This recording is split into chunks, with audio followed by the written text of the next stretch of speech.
How to turn a video into a picture on iPhone. To get started, first of all go ahead to the App Store and download an app designed for this task. The one used in the video is called Frame Grabber. Open up the Frame Grabber application on your phone. Give it permission to access your photos. Then, select the video you want to use.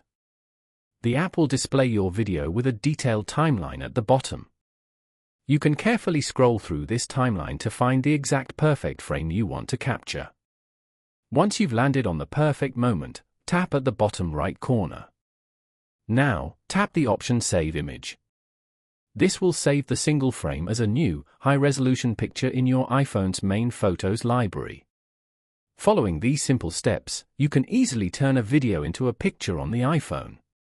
Thank you for watching.